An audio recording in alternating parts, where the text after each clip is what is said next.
What's up, everyone? Welcome to the 67th episode of the Boundless Business Podcast. Today it's only me and Justine, but regardless, we're going to have such a great podcast. So, Justine, what are we talking about today? Today, I'm going to pick your brain and ask you some frequently asked questions that we get about digital advertising and just how landscaping services and other businesses can grow.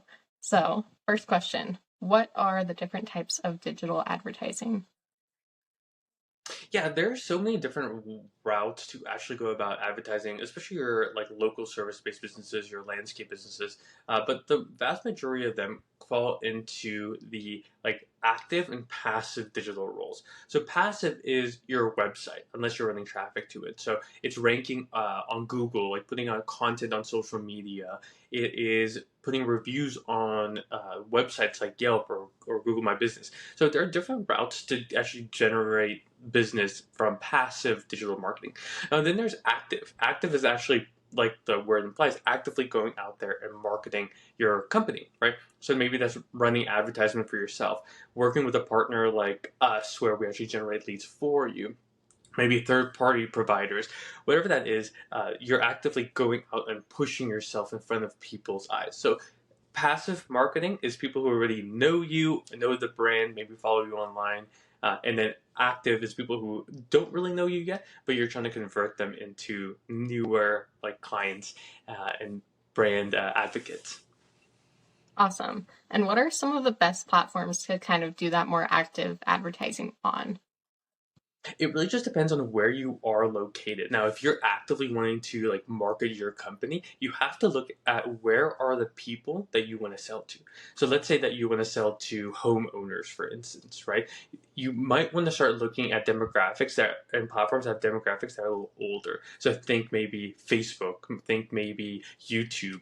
Google's a great way to go. Nextdoor is an up and comer. So there are all these platforms where there are actual homeowners localized in a specific community that you can go ahead and target.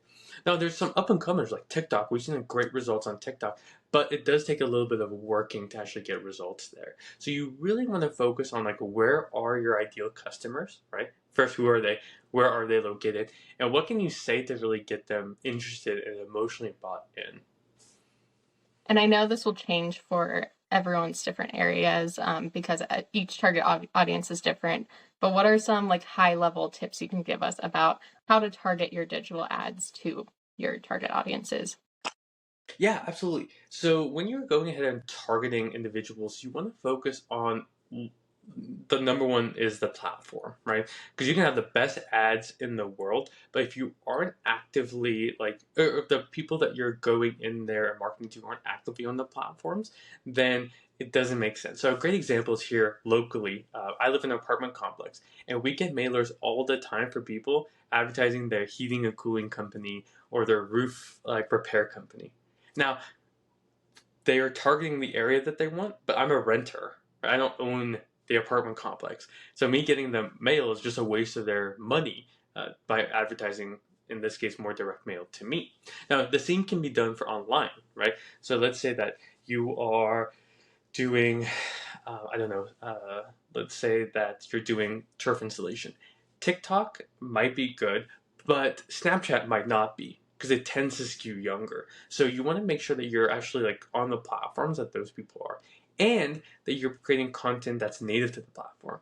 So you can get away with like photos on Instagram, but not really on TikTok. You can't really do that. It's just not native to the platform. It feels kind of awkward.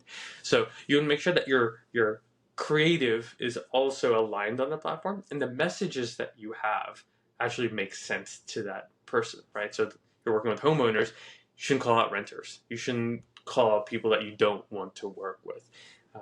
And you should include people that you do want to work with. So if you offer Memorial Day is coming up, right? And there's always holidays. But let's say you're doing like a Memorial Day special. If you run that in December, it probably won't resonate, right? You might have be on the right platform, have the right creative, but the messaging is just a little off. It's a little awkward. So those are the three big ways to keep in touch with everything. And then do you have any like keywords that you highly recommend people use in their ads or that you found to be really effective in reaching like let's say, landscaping customers? Are there any like keywords that stick out to you? It's a really good question. Like, are there specific keywords to target? On Google, yes. On Bing, yes. On Nextdoor, yes. But really, like, it's more of a story-based thing. So, what story are you telling? So, a lot of people would just go straight into like selling their like service, which is fine. But usually, people are buying landscaping services for a specific thing. So we're moving into the summer months. So barbecues are going to be big. Gatherings, hanging out by the pool, an oasis might be the story that you're telling, right? So it's less about the keywords. It's more about like what are you painting a picture of, right? In the winter, it might be something completely different, right? It's more maybe maintenance, like hey, it's going to be snowing a lot, Justine. Are your gutters clean? Like, are you able to like have a solid driveway? I'm not in the snow, so like my storytelling capabilities is not the best. But yeah, it is very interesting to say the least when it comes to like the keywords because it's more story based and emotion based. What are some common mistakes that you see people making with their advertising that you suggest they avoid, or like some tips you have to avoid those mistakes? You'd be so surprised that many people don't update their ads as much as they need to. Like I still see people running ads for winter specials. And unless they're getting ready for like this winter season, it doesn't make sense, right? And then sometimes, especially on like social media platforms, people see your ad over and over and over again. They start getting what's called creative fatigue. So they see the same ad, and we've all seen those or heard a jingle. It's really good, but does it capture our attention as much as it did the first time?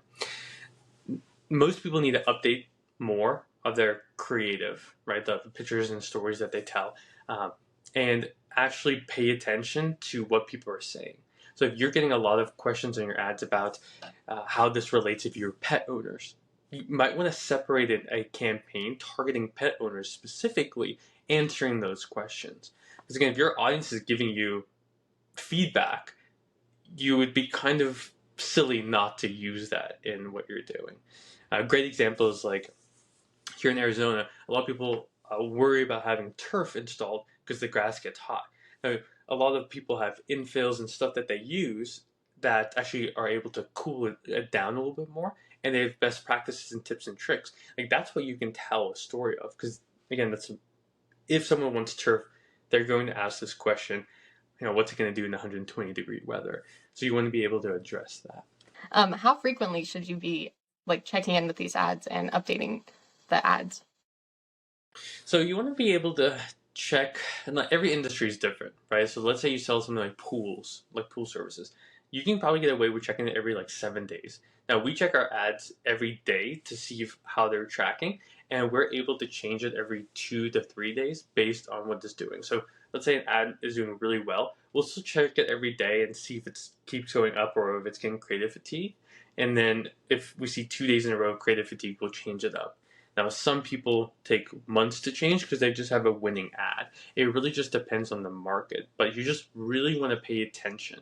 The best quote I've ever heard is when you pay attention. So I, for Boundless, for Landscape Marketing Pro specifically, check our ads every single day to make sure that we're tracking well. If we need to launch something new, we'll do that.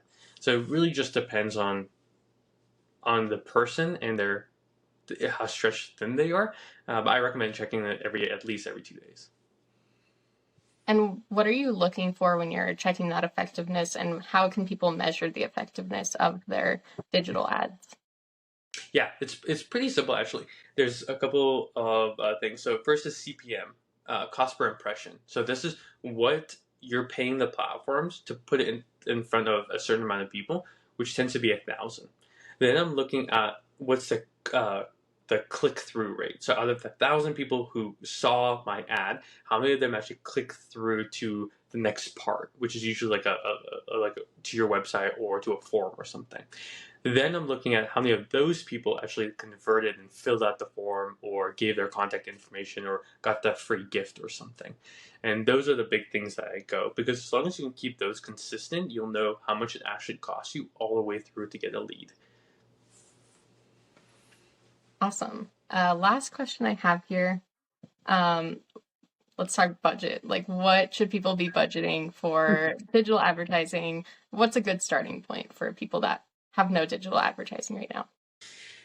It's a really hard question because there's no simple answer. What I recommend if you've never done advertisement, it also depends if you're doing it yourself or your partner. If it's yourself, you should probably give yourself a little bit more of a budget, maybe like $100 a day.